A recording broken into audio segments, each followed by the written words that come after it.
बिस्मिल्लाहिर्रहमानिर्रहीम। अस्सलाम वालेकुम नाज़रीन किराम। सैयद मुज्तबा खामनाई इब्न supreme leader Sayyid Ayatollah Khamenei अपनी अहलिया ज़हरा हदूद आदिल समेत शहादत की मंजिल तक फैज हो गए हैं, जबकि जनरल पाकपुर और नसरजादा की भी शहादत हुई है।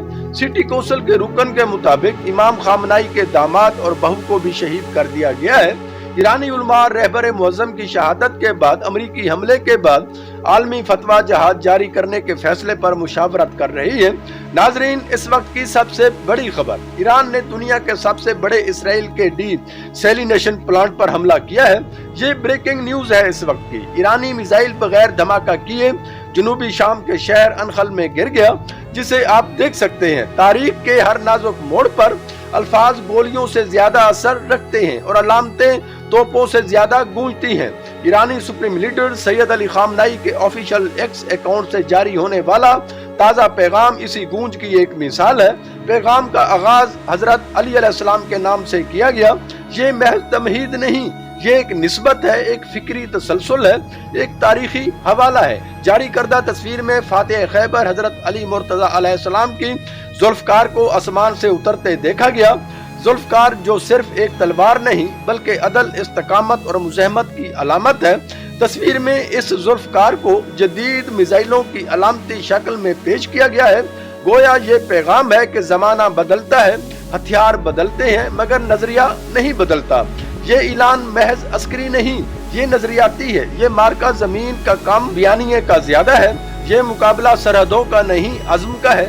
ऐसे वक्त में जब खित्ता गैर यकीनी सूरत हाल से गुजर रहा है, हर लफ्ज एक सम तय करता है, हर इलामत एक पैगाम देती है और हर पैगाम अपने मानने वालों के लिए हौसला बनता है। सवाल ये नहीं कि तस्वीर में क्या दिखाया गया, असल सवाल ये है कि इस तस्वीर के पीछे क्या सोच है, ये पैगाम किसको दिया गया है और ये किन दिलों में इर्ताश पैदा करना चाहता है। तारीख गवाह है, जब कौमें नजरिए पर खड़ी हो जाएं तो उन्हें महज ताकत से नहीं झुकाया जा सकता। आप क्या समझते हैं कि क्या ये सिर्फ अलामती इजहार है या आने वाले वक्त का नजरियाती ऐलान? हमें अपनी राय जरूर दीजिए, हम आपको हालात से मुसलसल आगाह करते रहेंगे।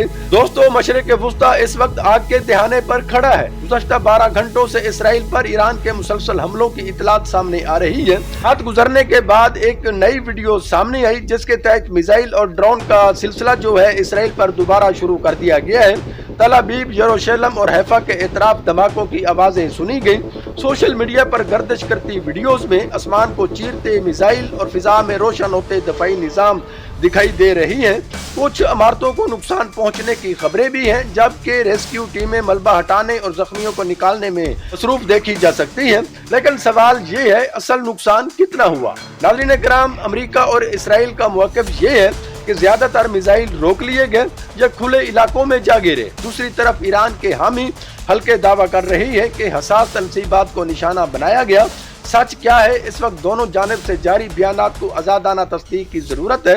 अब बात खलीज की है। दुबई, बहरैन, कुवैत और कतर में मौजूद अमरीकी फौजी अड्डों के हवाले से भी खबरें आ रही हैं। इन्हें निशाना बनाया गया। बाद रिपोर्ट्स के मुताबिक ईरान ने बरह रास्त शहरी इलाकों की बजाय अमरीकी मिलिट्री बेसेस को हदफ बनाया। कुवैत और कतर ने सफारती सतह पर रद्द अमल देते हुए ईरानी सफीरों को तलब किया। खलीज फारिस में एक ऑयल टैंकर पर हमले की वीडियो भी सामने आई, लेकिन ये वाज़ेह नहीं कि वो किस मुल्क का जहाज था और जिम्मेदार कौन है। जंगी माहौल में हर वीडियो और हर दावा को एहतियात से देखना चाहिए। इसी दौरान इसराइल ने ऐलान किया है कि उसने ईरान पर अपनी तारीख के बड़ा फजाई हमला किया है। अमेरिका का दावा है कि सैकड़ों अहदाफ को निशाना बनाया। दोस्तों, ये महज मिसाइलों की जंग नहीं, ये बयानिए की जंग भी है। हर तरफ दावे, हर तरफ वीडियोस, हर तरफ बयानात, लेकिन हकीकत धुंध में लिपटी हुई है। लुबनान की तरफ से इसराइल में ड्रोन दाखिल हुए। गुलेल की सरजमीन खौफ की सीटों से गूंज रही है। उधर अफगानिस्तान की तरफ से एक दफा फिर ईरान की हिमायत का ऐलान सुना गया है। दमिश्क तकफीरी शामी सुफियानी जुलानी हुकूमत ने रहबर मुअज़्ज़म की शहादत के बाद जश्न और खुशियाँ मनाई हैं। नाज़रीन किराम, 1400 साल कबल भी मौला अली अलैहिस्सलाम की हालत नमाज में शहादत पर दमिश्क में बनु उमैया के नासूर माविया खेलों ने जश्न मनाया था। वीडियो आप देख सकते हैं।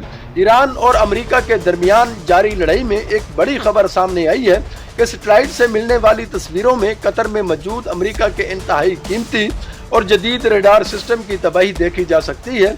ایران کی پاسداران انقلاب نے دعویٰ کیا ہے کہ انہوں نے اپنے حملے میں امریکہ کے اس ریڈار کو نشانہ بنایا جس کی مالیت 1.1 ارب ڈالر ہے۔ یہ ریڈار اتنا جدید ہے کہ 5000 کلومیٹر دور سے آنے والے میزائلوں کا پتہ لگا سکتا تھا۔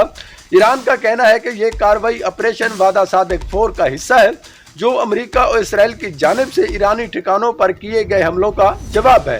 اللہ پاک نے ایران کی ایسے مدد کی کہ امریکہ کا دفاعی نظام مفلوج ہو کر رہ گیا۔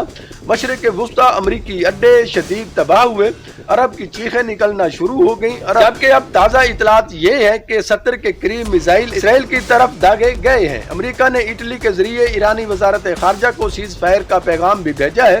امریکی بحری دنیا کے مہنگے ترین بیڑے اپنے طیارے اڑانے میں ناکام رہے۔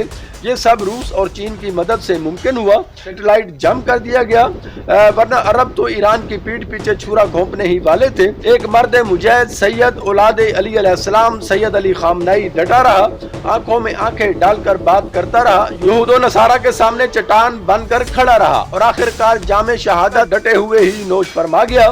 ناظرین کرام، قطر الحدید ایئر بیس پر متعین 3 امریکی پیٹریول انٹرسیپٹر میزائل ایک ایرانی بیلسٹک میزائل کو نہ روک سکے اور کامیابی سے سینٹ کام ہیڈ کوارٹر بھی تباہ ہو چکا۔ امریکہ جس کا خیال تھا کہ پہلے ہی حملے میں ایران کو مفلوج کر دیا جائے گا، یہ ان کی ایک تدبیر تھی مگر ناکام رہی۔ ایران بھرپور جواب دے رہا ہے۔ پہلے 70 منٹس میں اسرائیل سمیت 10 ممالک کے ڈیفنس سسٹم کو اڑا کر رکھ دیا گیا۔ شیشوں کے گھروں میں رہنے والے عیاش شیخوں نے اپنے کرتوتوں کی سزا انہیں مل رہی ہے۔ آگے کیا ہوگا اللہ بہتر جانتا ہے، لیکن اس وقت تک سپر پاور کو کوئی بتایا کہ سپر پاور تو صرف اللہ کی ذات ہے۔ اسرائیل تل ابیب ایران کی جانب سے صہیونی فوجی مراکز پر مزید حملے جاری ہیں۔ امریکی مغربی ایئر ڈیفنس سسٹم ناکام دکھائی دیتا ہے۔ عراق کے شمالی شہر اربیل میں بھی امریکی اڈے کی دفاعی فوج اس وقت ایران کا حملہ آور ڈرون کو نشانہ بنانے میں ناکام رہی جو اس وقت جا گرا۔ ایران کے پاس ہائپر سونک میزائل بھی موجود ہیں لیکن اب تک انہیں استعمال نہیں کیا گیا کیونکہ ایسے ہتھیار عام حالات میں نہیں بلکہ خاص اور ہنگامی صورتحال کے لیے محفوظ رکھے جاتے ہیں۔ بعض ماہرین کا خیال ہے کہ یہ میزائل ممکنہ طور پر بڑے اور اہم عسکری اہداف جیسے امریکہ کی آبدوزوں یا ایئر کرافٹ کیریئرز کے خلاف استعمال کے لیے تیار رکھے جاتے ہیں۔ ہائپر سونک میزائل کی سب سے بڑی خصوصیت اس کی انتہائی زیادہ رفتار ہے جو آواز کی رفتار سے کئی گنا زیادہ ہوتی ہے۔ اس غیر معمولی رفتار کی وجہ سے میزائل کے سامنے موجود ہوا شدید دباؤ کا شکار ہو جاتی ہے جس سے بہت زیادہ حرارت پیدا ہوتی ہے۔ اس عمل کے نتیجے میں ہوا کے مالیکیول سے الیکٹران الگ ہو جاتے ہیں اور گیس پلازما کی شکل اختیار کر لیتی ہے۔ یہی پلازما روشنی خارج کرتا ہے جس کی وجہ سے میزائل کے گرد ایک روشن ہالہ یا چمک نظر آتی ہے۔ اب تک ایران اپنے بیلسٹک میزائل جیسے فتح اماد اور دیگر نظام جو ہے استعمال کر رہا ہے، جبکہ ہائپر سونک میزائلوں کو ایک اسٹریٹجک اور ہنگامی صلاحیت کے طور پر محفوظ رکھا گیا ہے تاکہ ضرورت پڑنے پر انہیں استعمال کیا جا سکے۔ ایرانی فوج کے تعلقات عامہ نے گزشتہ چند گھنٹوں کے دوران ملک کے خاتم الانبیاء فضائی دفاعی کمانڈ کے مربوط نیٹ ورک کے ذریعے دشمن کے 12 ڈرون طیاروں کو بھی مار گرانے کی اطلاع دی ہے۔ وہ شہر میں ایرانی حاجی آباد میزائل بیس میں دراندازی کی کوشش کرنے والے 7 امریکی اسرائیلی کمانڈوز بھی ہلاک ہو چکے ہیں۔ ایک بات واضح ہے کہ خطہ انتہائی نازک صورتحال میں داخل ہو چکا ہے۔ آنے والے گھنٹے فیصلہ کن ہو سکتے ہیں۔ آپ کیا سمجھتے ہیں، یہ محدود تصادم رہے گا یا بڑی جنگ کی شکل اختیار کر جائے گا؟ آپ کے رہبر معظم ایت اللہ سید علی خامنئی شہید ہو چکے ہیں۔